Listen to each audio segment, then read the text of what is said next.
how is God going to have a loving relationship with the rebellious people who broke his law? Well, someone has to pay the price. Someone has to bear the burden of that penalty for the broken law. The fact that God allowed his son to bear that burden and to bear that penalty is not a sign that God is in some sense immoral, but rather it's a sign of how incredibly gracious, compassionate, and loving God is, that he would be willing to give up his own son for sinful, rebellious people. So when you look at it from that perspective, it's actually the opposite story. And this is what Christians have embraced for generations. Hey, All Things listeners, whether you're listening on your favorite podcast app or on YouTube, please be sure to like and subscribe, and maybe even leave a comment or review. Thanks so much. Welcome to All Things, everybody. It is so good to have you. This is the Thursday before Easter Sunday, and so this episode is going to focus on that. I am so grateful to have with me Dr. Michael Kruger. Dr. Kruger is the president of Reformed Theological Seminary at the Charlotte campus, and he's also professor of New Testament and Early Christianity. And I actually had the privilege of taking his Gospels class this past semester, so I'm personally acquainted with him as a professor and really, really grateful. Dr. Kruger is also one of the leading scholars today in the study of the origins of the New Testament, particularly the development of the New Testament canon. He's also the author of 13 books and maybe most notably, husband to my friend and well-known author and speaker, Melissa Kruger, also father to 3. So Dr. Kruger, welcome. And what did I miss? Well, thanks, Jen. You got it right. And certainly you got it right by saying that maybe most known for being Melissa's husband. In fact, most of the time I go speak, people quickly ask, is your wife here? So they really want to just hear from her. So that's great. Well, we are grateful for both of you, truly, for the way that you both serve the kingdom. And thanks for being with us today on this Thursday before Easter Sunday. Absolutely. It's a great conversation, a great time of year. Yes. So I wanted to have you on to talk about Easter. Now, I personally did not grow up in a Christian home. And so for me, apologetics and understanding the historical reliability of Jesus Christ himself, as well as our scriptures, was so pivotal and important to me. And I just want to share that with the listeners. So let's dive in. With Easter being this weekend, my first question for you is, did Jesus really live? Is he historical?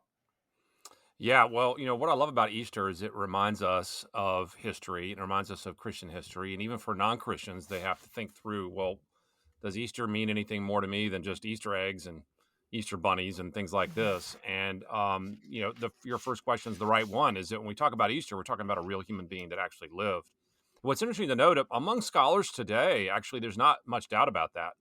In years gone by, there were sort of, skeptics that doubted even the historicity of Jesus. But we have so much corroboratory evidence of Jesus's life and existence from both Christian sources and non-Christian sources that now everyone pretty much agrees that Jesus of Nazareth was a real individual. And even the broad contours of his life are generally agreed upon by scholars, both Christian and secular alike. So, yeah, we're dealing with a real human being, and as I'm sure, talk about in just a moment, a real human being that at least Christians for generations have claimed had risen from the dead.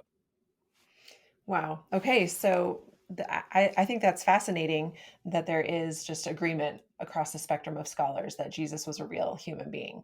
Where do you see some of the disagreements come? Is it in the fact that, his death? Is there disagreement over his death on the cross? Is there disagreement over his resurrection, Easter Sunday? Where do you start to see sort of varying perspectives? Yeah, so obviously scholars of the Gospels come from a lot of different perspectives, theologically and practically. Um, there is a general agreement that he was a real historical figure that lived. They think that we have reason to think that he was from Galilee, that he was probably baptized by John the Baptist, that he taught many things and was said to have done miracles. Whether scholars think they're real miracles or not, of course, is a separate question.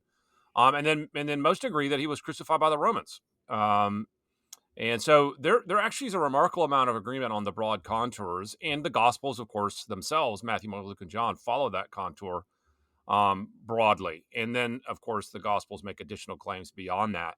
And so there's a lot of common ground there with secular scholars. In fact, when there's people who deny the existence of Jesus, it's interesting that some of the secular scholars rally to his defense. It's a bizarre thing to watch, actually. So you have a famous book by a scholar by the name of Richard Carrier, who's denied, one of the very few people who denied that Jesus lived at all. And then you have a scholar like Bart Ehrman, who's typically very skeptical of the Gospels, actually arguing against Carrier and defending the historicity of Jesus. And when you watch that play out, you're thinking, wow, this is bizarre. I'm watching Bart Ehrman defend the existence of Jesus. Now, of course, he doesn't defend Seriously. the resurrection of Jesus, but he does defend his existence. So that's not really in doubt. I think what the differences are going to be over is how accurate are the Gospels, and Mhm. then of course there's going to be differences about the miraculous claims in the Gospels. Yeah, well, let's go there. Let's go to the miraculous claims because obviously the biggest one is the resurrection of Jesus, which we are going to gather and celebrate here in just a couple days. Why do you think that it is historically reliable that Jesus did in fact rise from the dead? What say, we're chatting on an airplane and I find out you're a scholar and I say, I mean, obviously nobody believes Jesus actually rose from the dead. Where do you start with me as a skeptic? Yeah, well, actually, I don't start with historical evidence. I'll get there in just a moment. But I think the first Okay. thing I recognize is that whether someone finds the historical evidence compelling or not compelling, because there is historical evidence, depends on the earlier and more foundational worldview they already have when they show up to the conversation. In other words, when someone is proposed with the idea Jesus of Nazareth died and 3 days later rose from the dead, they already have an inkling of whether they're willing to believe that. Not based on Mhm. any historical evidence. They may not even know about any historical evidence, but they already know in their mind whether they find that to be a plausible claim based on their worldview. Now, if someone you're sitting next to on the plane is an atheist and doesn't think God exists, well, then he's got he doesn't matter how much historical evidence there is. He's never going to believe that Jesus of Nazareth rose from the dead because he doesn't think there's any divine activity in the world. He doesn't think there's anything like what we call the supernatural. If you're talking to the plane on the plane with someone who's a deist and thinks, yes, God exists, but he doesn't interact with the world or really do anything in the world or care about the world, well, then he too is going to find it very implausible no matter what the historical evidence is. And the reason I mention that is because when we get to historical evidence, and I think there's a lot of it, you have to realize people's willingness to accept or reject that evidence is really predicated on their earlier worldview. And so, unless Mhm. you address that worldview at some point, you realize that you could spend the whole day telling everybody about the evidence and they would just shrug their shoulders and say, no, I'm convinced it's impossible for someone to rise from the dead. And if it's impossible for someone to rise from the dead, it doesn't matter how much historical evidence you have. And Mhm. so I think it's worth pointing out as we get started that most people's objections are philosophical, not historical. And they're actually Yeah. philosophical based on things they've not even really necessarily defended or even understand why they have those views. They just have an inkling that supernatural things don't take place. So that's where I would begin. Now, once you get Yeah. there and you have that conversation, eventually you have to get the historical evidence. Well, what kind of historical evidence is there? Well, I think there's a lot of it. Let me just mention one thing at this juncture that I think people overlook. The real issue isn't whether someone has to explain whether Jesus rose or didn't rise from the dead. I think the bigger issue, and the issue people don't really think about, is they have to explain how Christians came to believe that Mm. Jesus rose from the dead. And that, and most people don't realize this, is an undisputed historical fact. Here's an Yeah. and I don't say this lightly. Here's an undisputed historical fact. At the earliest strata we can find of early Christian teaching, it was believed that Jesus was crucified by the Romans, that he was dead for 3 days, and that he was alive again 3 days after that. Christians embraced that very, very early, and they embraced it in wide numbers. And what the skeptic has to explain is how did Christians come to that belief if it wasn't actually something that happened? And this is where I think the Christian worldview makes a lot of sense. We have the best explanation, I think, of the historical data. Wow. Okay. So there's a lot to unpack there, but I appreciate what you've said about the philosophical foundation for this conversation. I think you're right, especially in 2023 in the wealthy West, we tend to come to things from an atheist perspective or a deist perspective. You're going to run into that a lot, especially here in Colorado or in my experience in Europe. So, establishing some sort of philosophical framework before diving into this conversation does seem to be really key. And then what you have said about in terms of the earliest Christians believing that Jesus lived, died, and rose again. That is tremendously helpful. I mean, looking at how did thousands of people, how did this movement, why do we 2,000 years later maintain worship over a man who rose again? So, what are some of the things that you would point to? What are some of these bullet points? Why did the Christians believe that? How do we explain the birth of the Jesus revolution or the Christianity in and of itself? How do we explain the birth? Yeah, so I mean, one of our earliest texts for this, of course, most people know is 1 Corinthians 15. It's Mm. actually earlier than the gospel texts themselves. If you look at the resurrection accounts in the canonical gospels, they're going to be dated somewhere between 60 and 90 AD, depending on the gospel. Okay, fair enough. But in 1 Corinthians 15, Paul, probably in the mid 50s, says that there's a tradition that he's received and that he's passing along to his listeners. And that tradition obviously lays out the fact that Jesus died and rose again 3 days later. And then not only that, but that he appeared to the 12, to James, and to 500 people all at once.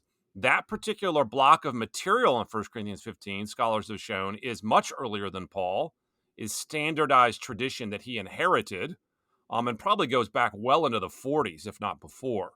And so you're looking at one of the earliest strata there of early Christian teaching.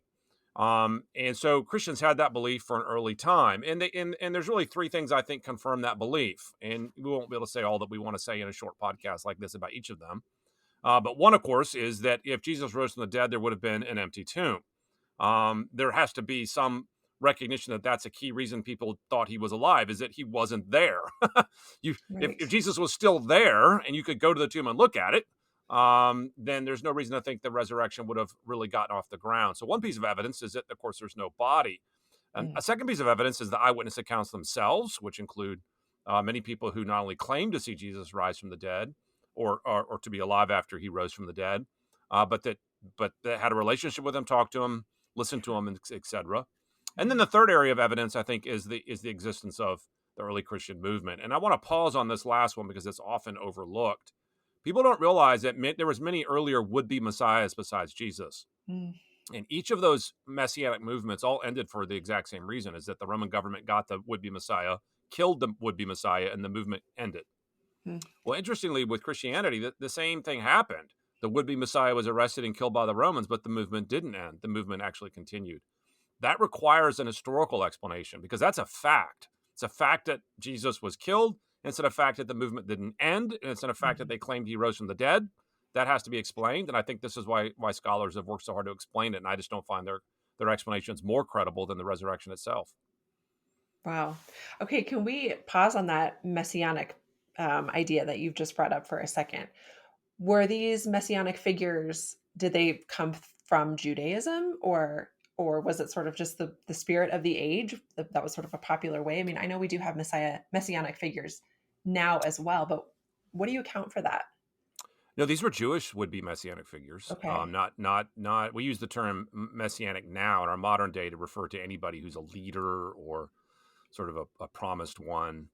But in the ancient world, the Messiah was a distinctively Jewish idea. And there were others that had either claimed or there was claims made on behalf of certain characters. Judas Maccabees being one of the most classic examples here, prior to Jesus. And for these instances, it was when the person was arrested and killed by the Romans. The Messianic movement didn't just say, "Oh well, that's fine. We'll just press on without him." Hmm. No, that's not what they said. As soon as the Messiah was killed, that was it. It was over. They Yeah. were then on to the next potential Messiah. People don't realize that when Jesus was killed, those wheels were put in motion again. The disciples Right. hiding in the upper room, their skepticism, their doubt, their fear was all because they knew what it meant for Jesus to die. For Jesus to die, at least at that point, they thought meant that's it. It's over. He's not the Messiah. And so you've got Hmm. to have something really big to overturn that. And it's not enough to overturn that just by saying someone made up the resurrection story, Right. or that someone thought, they saw an hallucination. You've got to come up Right. with something more substantive. And that's where I think the Christian evidence proves to be pretty compelling. Yeah. So tell us, what did happen to the early believers? They saw Jesus after he rose from the dead, as we see in 1 Corinthians 15. And then what? Then what happened to them? What was happening on the ground? Yeah, well, we don't give a lot of attention between Friday and Sunday Hmm. for the 12, and I think we never pause to appreciate the despondency, the defeat, the sorrow they would have felt.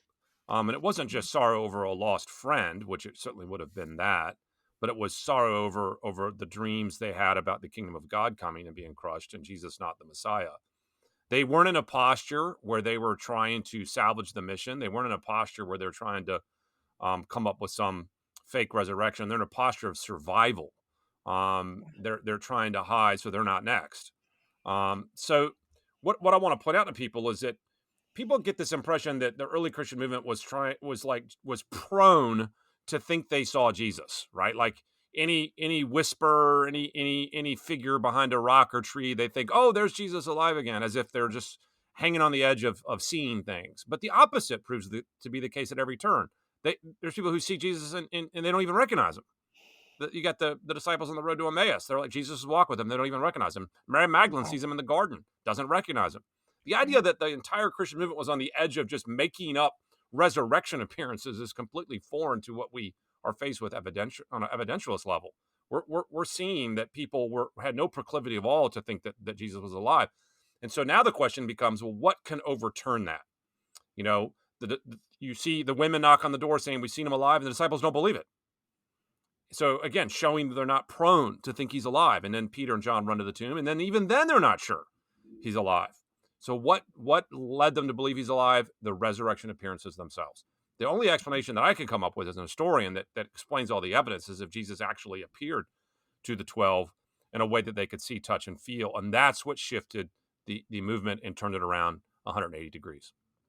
That is really, really helpful to pause there and talk about this as you have, because I do think that there's sort of, especially, in our modern culture, we tend to think, well, religious people are so easily influenced. They're Oh, they're yeah. primed. They're primed to believe these things, and so these things happen to them. They believe these things because they're primed for it. But as you say, they were not primed for it. In fact, we see evidence to the contrary that they could hardly believe what they saw at first, and then they did believe as Jesus proved to them who he was. So Jesus then, what happened after the resurrection? Talk to us after Sunday, and then what it was like for the early church moving forward from there. Well, obviously, once Jesus appeared, there was a time where it took some effort to come around. I mean, it even says, and it wasn't just Thomas that doubted. We have other gospel accounts that says that some believed and some doubted even after the appearances. Think about that for a moment. Someone is you're so convinced that someone's dead that when they come back from the dead, you still aren't sure what you Yeah, believe. But eventually, of course, we know the disciples came to embrace the conviction that Jesus of Nazareth was alive, and he was alive physically. He wasn't just alive in heaven or something. That wouldn't have been that revolutionary of an idea. right. That he was alive in a way that they could touch him and talk to him. Now, of course, the gospel accounts tell us that he was around for another 40 days, teaching, being with the disciples, and then ascended into glory. We hear about his ascension from the book of Acts as well. And then the early Christian movement at that point was tasked with telling that story. And this is interesting in its own right. If we take the book of Acts at face value, and there's a whole nother discussion there we could have, we know that the message of the resurrection was not something that made the disciples popular. It Mhm. wasn't going to make them, more well liked. And so the idea that they would have faked it or made it up or were lying about it just simply doesn't bear out with common sense. I mean, they were going to go out and put their lives on the line, and you wouldn't do that for something that you knew was a lie. It's possible to die for something that's a lie. That happens, I think, quite a bit in the world, but it's Sure. not very likely that you would die for something that you knew was a lie. Mm, right. Great point. So, for the listener who maybe doesn't know, could you tell us how the early Christians suffered, how the disciples fared in their faith that Jesus really did live and die and rise again? Well, it seems quite quick that the disciples received serious opposition. We have numerous Mhm. passages in the early chapters of Acts where Peter's imprisoned and almost executed. Paul's imprisoned numerous times. They're attacked and beaten. The book of Acts ends, of course, with Paul in prison on the way to Rome. We know from historical accounts, from what we can tell, and again, we don't have as much data on this as we would like about other stories of martyrdom. The brother of Jesus, James, and his martyrdom. We have accounts of early Christian martyrdoms in the second century. Now, keep in mind that persecution at this point was not empire wide; it was in little pockets. It was more sporadic and isolated based on the region of the Roman Empire that you're in. And of course, the most famous example of this type of persecution comes from Emperor Nero himself in the 60s in Rome, where he blamed the fires of Rome on the Christians, and executed many of them. And then at least church tradition says that he was responsible for the death of the Apostle Peter himself. So you have a very hostile environment that Christians are entering into. And at the center of the Christian claim, of course, is the resurrection. And so you have to have some explanation historically for that motive. Yeah. What would cause someone to be convinced that that's a posture worth taking? Well, they're obviously convinced that Jesus wasn't dead; he's alive, and he's the Messiah, and he reigns, and that was the impetus for that behavior.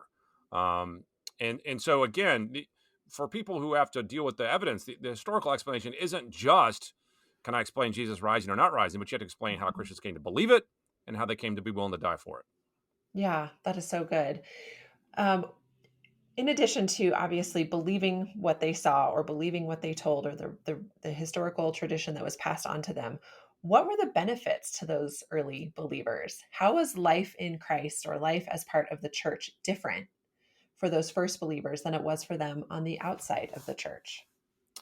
Yeah, so there's a paradox to the Christian life. I think anybody who's a Christian understands this, which is you have a paradox of sort of very difficult things and very wonderful things at the same time.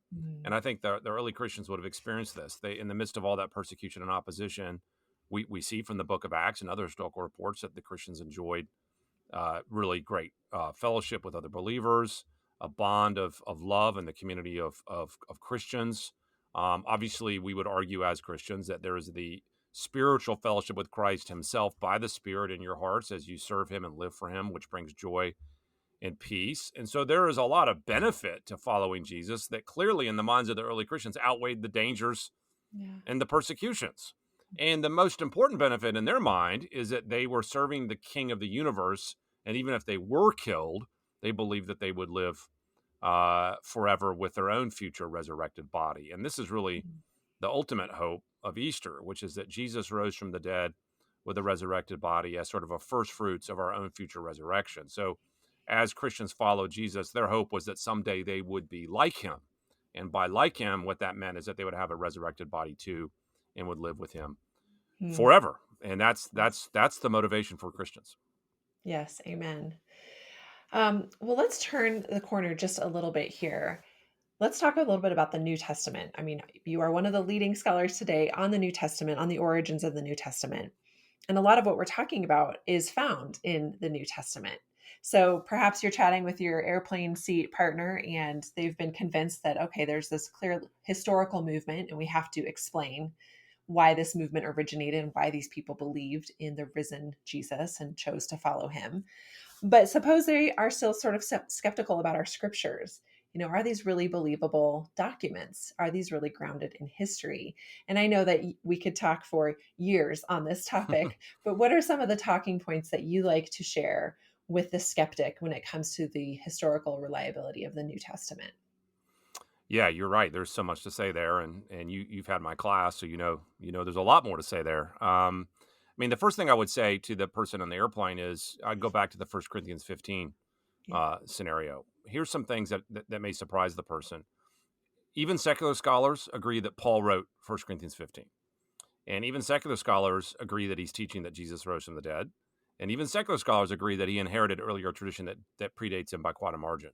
So if they want to know whether the historical testimony about the resurrection can be trusted, we have something that goes back almost to the 40s of the first century, and Jesus would have lived probably somewhere in the 30s. And on a historical level, that's just an unbelievably early testimony that apparently is well known and widespread. And then it's backed up by the testimony of the Gospels. And now the person might say, well, why can't I trust the Gospels? Well, there's lots of reasons we could get into. I'll say very quickly that they're the earliest records we have in our possession of Jesus. They're also the only records we have of Jesus dated to the first century. And then the only records of Jesus we have that date presumably and probabilistically back to his earliest followers, who would have been there as eyewitnesses to these things. Now, if the person still wants to be skeptical after all that, then I would say, well, then you must be skeptical of all of history. Because if you believe anything in history, you believe it because someone wrote it down and someone saw it. And I would just challenge them to ask whether they're really being fair with the Gospels if they're going to have that same level of skepticism to every single historical document they seem to trust. Because that's how you know things. You know things because someone was there who saw it happen and they wrote it down. And we have some of the best documents in the Gospels that do that. Yes, absolutely. That was one of the things I learned early in my faith that was really convincing to me, and something that really encouraged me in your class as well is just looking at the mountains of evidence. And that was just in, the introductory Gospels class. So I know that there's so much more that could be said here, but that is super encouraging to me. Let me ask you a bit of a philosophical question because I know, as you say, that's kind of where a lot of our friends and family and non-believing community are coming from. What would you say, Dr. Kruger, to somebody who says, what kind of father would kill his only son? That is something that I kind of hear surfacing a little bit more. So, sort of objections to the character of God and the validity of, sacrificing your son. Could you speak to that briefly, how we might orient the way we think about that? Yeah, this is a common objection today. It's not really that new, even though we hear about it more now. It's sort of this idea that God is sort of a cosmic child abuser, um, that would, mistreat his own son in some fashion. I think that just reveals a very limited understanding of the nature of atonement in the ancient world and Mm, what it did and why it was needed. I think it fails to understand that the predicament we're in. Jesus, or rather, God is a holy God who demands a perfect holiness from his people. And when they violate God's law, he takes that very seriously. And there's judgment that has to be executed on violators of the law. So, how is God going to have a loving relationship with the rebellious people who broke his law? Well, someone has to pay the price. And someone has to bear the burden of that penalty for the broken law. The fact that God allowed his son to bear that burden and to bear that penalty is not a sign that God is, in some sense, immoral, mm, but rather it's a sign of how incredibly gracious, compassionate, and loving God is, that he would be willing to give up his own son for sinful, rebellious people. So when you look at it from that perspective, it's actually the opposite story. And this is what Christians have embraced for generations, which is that the story of the sacrifice of Jesus is not a story of how bad and evil God is, but rather how incredibly gracious he is to allow his son to suffer this penalty, in place of believers. The other or of rebels. The other thing I would say mhm, too that people need to remember is that Jesus went to the cross willingly. mm, This idea that Jesus was sort of thrown under the proverbial bus by his father, kicking and screaming as he went, it misses the point. Is that Jesus willingly sacrificed himself for his people. So it was not forced upon him. He was not abused and mm. mistreated by the Father, but willingly went to the cross for the joy set before him. And I think when you realize that, that changes his perspective too. Yes, absolutely. Thank you for that. Okay, final question to close us out, Dr. Kruger. A lot of my listeners, I think, are probably going to feel really busy this weekend. A lot of them have little ones. They're going to be hiding Easter eggs and tying hair bows and getting people out the door. What would you leave us with? What is the hope of Easter? Where can we just sort of fix our minds this weekend as we go forward? And from Sunday on, pastorally, what would you leave us with? Yeah, I think your reminder of the sort of tangible realities of our joys in a Easter weekend are a good place to start with that. Someone thinks about their family for a moment. On Easter morning, you give them a hug and you put your little child on your lap. You tell them how much you love them. You live together. You eat together. You dwell together. Okay, that's some of the even in a fallen world, that brings us real richness and joy. What I think Easter reminds us of, and that I would encourage people to dwell on this weekend, is that type of experience happens because you dwell with someone. You physically can be with them together in one place. The hope of Easter is not a disembodied spiritual future on a cloud in heaven. The hope of Easter is that someday we'll get a new body and we'll actually get a new heavens and new earth where we can live in that body and we can live in it forever without the brokenness of this world. That is an incredible thing to hope in. And someday, then, you will see Jesus face to face physically, where you can touch him and be held by him and hug him.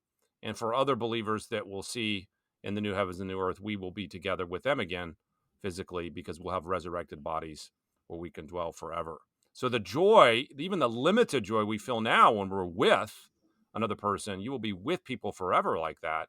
And most importantly, with Christ forever like that, if the resurrection is true. And of course, we believe that it is. So Easter is about anticipation. It's about, of course, looking back to what Jesus has done. He rose from the dead, but what that means for our future, that someday we get to have a new body and be just like him. Wow. Yes, and amen. He is risen. He is risen indeed. Dr. Kruger, thank you so much for helping us to fix our hearts, minds, and souls on our risen Savior. I'm really grateful for you joining us today. Good to be with you. Thanks, everybody, for tuning into All Things, and we pray that you have a really sweet Easter weekend.